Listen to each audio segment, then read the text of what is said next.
The things that you think about when you're like reflecting on memories, even with your friends, you're not thinking about what they wore or what their hair looked like, or what, you know, if they were wearing makeup or if they shaved their legs. Like, you're not thinking about that, you're thinking about the time you had with them and how much fun you had, or how much you laughed, or... I feel like tying your hair up is so challenging. Come on, come on. Ooh. So hello, in today's video I thought we could do a little bit of a get ready with me because I'm actually going out to my friends for dinner. So I thought, why not do a little get ready with me? And also at the same time I thought we could just have a little girl chat. Am I recording? Yeah.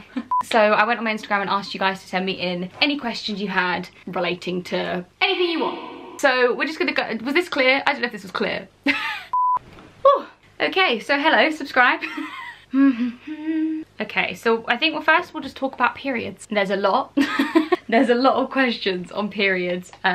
Firstly, there's a question about when I first got my period. Can't really remember the exact date, but I think I was in year 8, which is age 12 or 13. No, yeah, probably about 13 years old, I think. Okay, so then a lot of questions about like the pill and period cramps and all that kind of stuff. Now, first up, I was on the pill from the age of probably about 15, maybe even 14, no 15, till 20-ish. Worked absolutely fine for me, but I was really bad at taking it. So in 2017, so coming up to 3 years now, I swapped to the Coil. Basically, the Coil is like a little, I was gonna say utensil, but that's not the right word. A T-shaped little device that kind of sits in your uterus, is that right?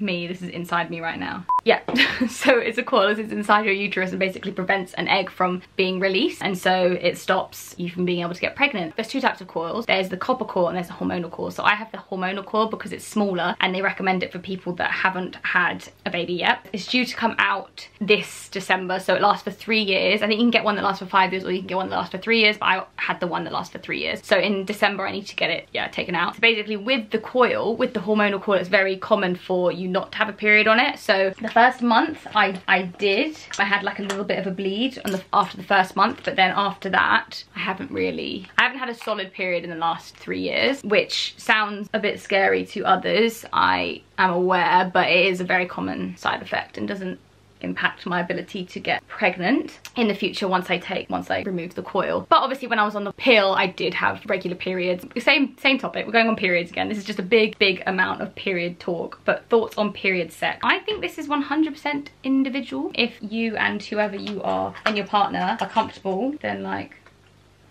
go for it. Lay a towel down, you know, and you're good to go. Having a period is such a natural thing. I don't see why there should be a stigma around it. Yeah, by the way, I'm just filling in my eyebrows. Okay, let's talk about first kiss and first time. So my first kiss, I want to say 13.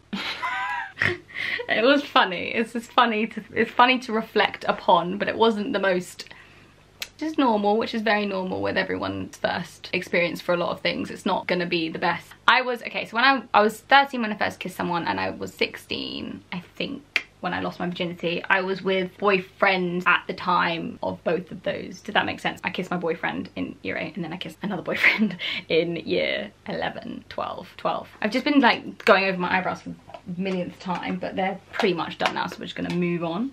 So it's all gonna go freaking wrong. Okay, sorry. Let's get another question up quickly. Can you talk about shaving certain areas, / how much / do you have to? So this is a really good question because I think there's a lot of stigma around body hair. I personally stopped shaving my legs at the beginning of quarantine time, so around March, and I still haven't shaved them even though quarantine is ended now. I didn't shave my legs last summer as well, so I kind of go a few months without shaving them because I'm trying to challenge a lot of the thoughts that I have around my own body hair and whether or not I actually want to shave, or I'm shaving because of the way that I want others to perceive me. I think it's really important to distinguish between that. I've been recently watching a lot of different videos about body hair and sort of where it's originated from. I recently watched a video by Untitled Chapter, and I'll leave that linked in the description box below if you want to find out a little bit more about sort of like the history towards why we shave. Obviously a lot of people can feel confident in different ways, so for me personally I shave my underarms, but I have stopped shaving my legs. So this perfectly leads me on to my sponsor for today's video, which is Estrid, which are a vegan razor subscription subscription company. I can't even tell you how much I love this company. As I just said, I believe women should have full powers in what they want to do with their own body hair, whether that's shave them, whether that's shave their entire body or none of it. They should have control over that, and Estrid also agree. Me personally, I don't shave my legs. I don't know where I'm going to go with that, but at the moment I've decided not to shave my legs. However, I do shave my underarms, and so what I have been using is the Estrid razor. If you didn't know, a lot of razor companies have different animal compounds within the actual blades themselves. However, this is completely vegan. It's a subscription service, so every month or 2 months or 3 months, you are completely in control of the amount of times that you would like new blades, which means you don't have to buy a new full razor every time you want to shave. So if you would like to get yourself an Estrid razor, I will leave a link to them in the description box below. If you use the code Helena at checkout, you will donate £1 of your purchase to the Forset Society, which is a charity which is for gender equality and women's rights. I would definitely recommend checking them out. I do think that everyone has the right to do with whatever they want with their own body hair, and I think looking at why you're shaving your legs or why you're shaving your underarms is really important. I actually recently bleached them. You can't really see them. I kind of like that, to be fair. I think that's my favorite look so far, but yeah, that's how I feel. It's up to you at the end of the day, whatever makes you feel more comfortable in yourself. How do you know what to do if it's both of your first time? You don't. I don't think you have to know what you're doing. I think that's, as long as you're with someone that you can communicate with and you can talk to, then I don't think you need to know what you're doing. Like, no one knows what they're doing. Like, no one knows what they're doing. It's not going to be great. Like, it's just not going to be great, but the more you feel comfortable to talk to that person and talk to someone about it, then the better it will be. Do you feel insecure about your body sometimes, and what helps you? Oh, I don't know how to do this whilst talking to the camera because I need to focus to do my eyeliner. I don't know if you can see quite how odd they are, but sorry, I had to do that off camera because I was going to be here for ages otherwise. Sorry, so we're going back to, do you feel insecure about your body sometimes? Yeah, so I got a lot of questions about body confidence and body image and feeling insecure and stuff. No matter how good your relationship is with your body or how good your relationship with food and just everything, you're still gonna have bad days. Like, every single person has a bad day. And so even when I have a bad anxiety day, that can still manifest in ways that may impact the way I view myself and how I look at myself. Real honesty here. A lot of my, not body image, but a lot of my image issues will come from my face. So when I do feel anxious, confidence becomes a greater issue around what I look like in terms of my face rather than my body. However, everyone has different things that they do struggle with their confidence in general. I do still struggle with that. I think half of it just comes down to looking at myself a lot of the time, to be honest, based on this. The things that I do to sort of help myself, like, I kind of use a lot of distraction techniques. I guess when I'm really kind of getting in on my head, I do a lot of things that I know make me smile. So for example, I dance, I go for a walk, I mainly dance. I think it's really important to sort of detach yourself from your appearance, and because we can get so wrapped up in our appearance. None of my memories that have been happy memories am I happy thinking about the way I look. Obviously, in some occasions it is nice to feel nice and look back and think, oh, I looked really nice there. However, the things that you think about when you're like reflecting on memories, even with your friends, you're not thinking about what they wore or what their hair looked like, or what, you know, if they were wearing makeup or if they shaved their legs. Like, you're not thinking about that. You're thinking about the time you had with them and how much fun you had, or how much you laughed, or great meal they cooked you, or the weird story they told. Like, we can get so wrapped up in our own appearance, which is kind of ironic now because I'm doing a get ready with me and putting makeup on my face. However, this is a good way for me to be able to feel really good about myself, and there is also a lot of positives that come from being able to feel really good in yourself and good in your skin. But I think if it's becoming a very overriding issue, I think looking back at your past memories and thinking, okay, well, how many of these memories am I collecting because of the way I looked? And the majority of the time, it's none. In the contrary,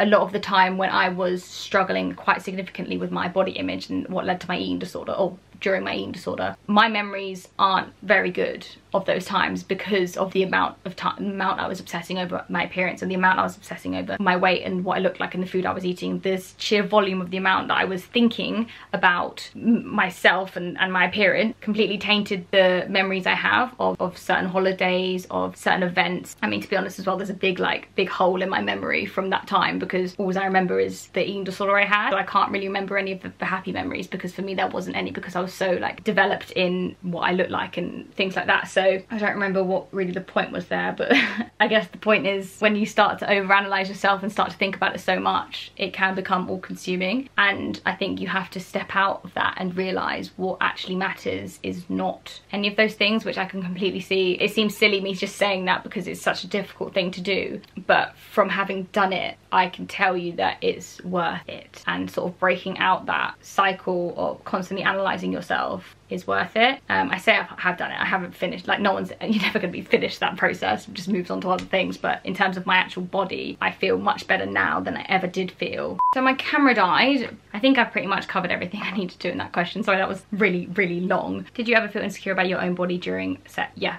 absolutely. A lot. This goes back to what I just said about like the more you think about your appearance, the less you're going to actually enjoy any kind of situation, and sex is included in that. But it can be really hard because obviously it's a very like intimate thing where someone can see you, and if you struggle with viewing yourself, having someone else view you can be a really scary thing. There obviously are things you can do, like you can turn the lights off, and also being with someone that you're comfortable with helps, because you're able to talk about these types of things and you can trust that person. But it still does come down to you having to take some time with yourself, root down to the cause of your body confidence issues, and a lot of it does come down to comparing ourselves. It's so accessible to be able to compare yourselves to others, like it's so easy to do so. You wouldn't have been able to just go on your phone and see how other people are living, but now it's like within arm's reach to be able to compare yourself to any other person that you could possibly want to, and there's so much toxicity that comes from that. This is sound like a broken record, but obviously you only ever see someone's better side on social media for the most part anyway. And one of my favourite quotes is, don't compare yourself to others. The moon doesn't compare itself to the sun, they shine when it's their time. Because if I had compared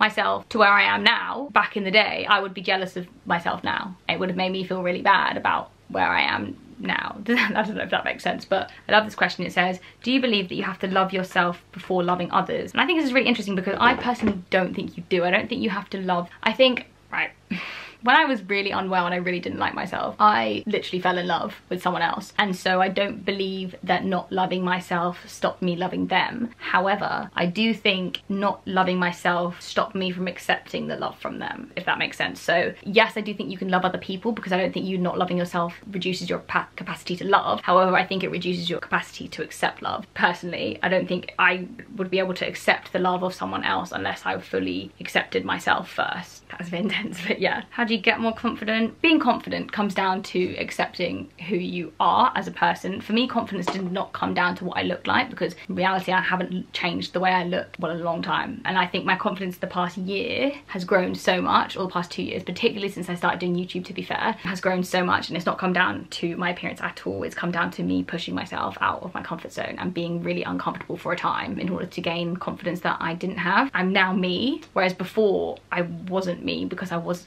hiding like a lot of my personality. So for example, starting YouTube is a really scary thing, because you think about all the things that people are going to say about you. You think about being cringe. I mean, I still think about being cringe all the time, but I'm still now so much more comfortable than I was when I first started my YouTube channel, even just like talking to the camera. I know I'm still a little bit awkward here and there, but I'm much more confident than I was. Similarly, I feel like I cannot shave my legs and I don't care as much as I would have done before, because I'm much more confident in myself. Those things that I initially had to do are uncomfortable. So initially starting this channel, uncomfortable. The first thing, not shaving my legs, uncomfortable. It's just about being uncomfy to then become comfortable in yourself. It sucks. It's such a hard thing to like get your head around, but I think if you can push yourself out of your own comfort zone and you can challenge any anxieties or worries you have, then it makes you a more confident person in trusting who you are. Because we're all so different and we all have such great personalities, but a lot of our personalities are hidden based on what society believes we should be like and should act like. So I think the less I care about the way society thinks I am, the more confident I am in myself. Right, I'm gonna leave it there because I'm pretty much ready. My camera battery is flashing at me. And yeah, I'm sorry, there was actually a lot more questions on there, but I didn't get